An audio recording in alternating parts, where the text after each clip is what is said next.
ഫോട്ടോക്കെ അടിപൊളിയായിട്ടോ?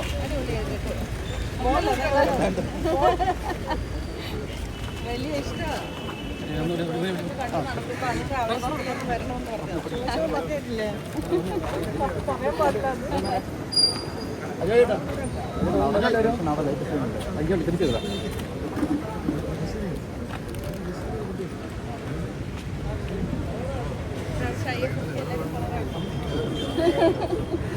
കളറാക്കാൻ കൂടെയാണ് ഈ ഒരു ഡ്രസ്സ്.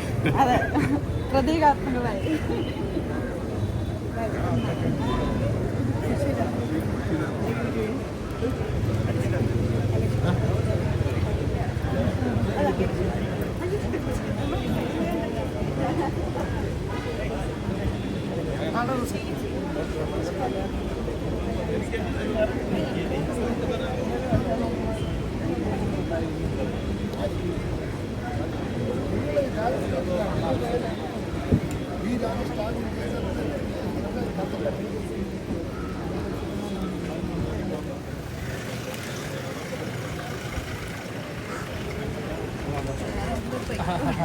കുറച്ച് സ്പേസ് തരാമോ?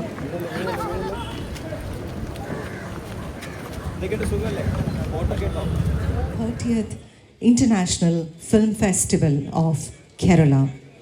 ഏവർക്കും നമസ്കാരം. കേരള സംസ്ഥാന ചലച്ചിത്ര അക്കാദമി സംഘടിപ്പിക്കുന്ന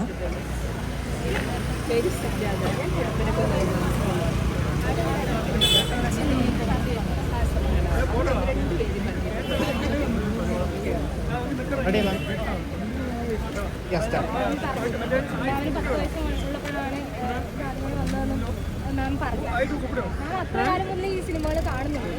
ഈ സിനിമകൾ പ്രത്യേകിച്ച് മലയാളിയുടെ സാംസ്കാരിക പാരമ്പര്യത്തിന് വലിയൊരു പങ്ക് വഹിക്കുന്ന സാഹചര്യത്തിൽ ഈ മേളകൾ എങ്ങനെയാണ് മലയാളി ആസ്വാദകരുടെ ആസ്വാദനത്തെ ഇവർ ഇൻഫ്ലുവൻസ് ചെയ്തിട്ടുള്ളതായിട്ട് തോന്നുന്നു? മലയാള സിനിമയുടെ ഒരു ക്യാൻവാസ് എന്നുള്ളത് വളരെ വിശാലമാക്കി തീർക്കുന്നത് IFFK വെച്ചിട്ടുള്ള പങ്ക് വളരെ വലുതാണെന്ന് വിശ്വസിക്കുന്ന ഒരാളാണ് ഞാനത്. മലയാള സിനിമ ആസ്വാദകരുടെ ആയാലും സിനിമ സൃഷ്ടിക്കുന്ന കലാകാരൻ്റെ ആയാലും രണ്ടുപേരുടെയും ആ ഒരു ക്യാൻവാസ് വളരെ വലുതാണ് എന്നുള്ളത് നമുക്ക് മനസ്സിലാക്കി തരുന്ന ചലച്ചിത്രങ്ങൾ നമ്മുടെ IFFKയിൽ സ്ക്രീൻ ചെയ്യപ്പെടുന്നു എന്നുള്ളത് തന്നെ നമുക്കൊരു വലിയ സൗഭാഗ്യമാണ് എന്നാണ് എനിക്ക് എന്നും തോന്നിയിട്ടുള്ളത്.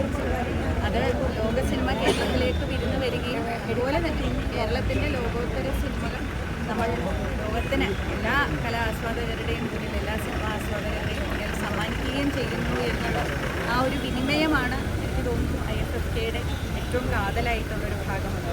കൾച്ചറൽ എക്സ്ചേഞ്ച് എന്ന് പറയുന്ന ആ ഒരു സാംസ്കാരിക വിനിമയം, ചലച്ചിത്രങ്ങളിലൂടെ നടക്കുന്ന ആ ഒരു സാംസ്കാരിക വിനിമയം അവൾക്കൊപ്പമല്ല എന്ന് പറഞ്ഞിട്ടുണ്ടോ? ഈ അംഗീകരിക്കുമ്പോൾ നിങ്ങൾക്ക് അങ്ങനെ അല്ല എന്ന് നമ്മൾ പറഞ്ഞിട്ടില്ലല്ലോ. അപ്പം പിന്നെ ആ ചോദ്യം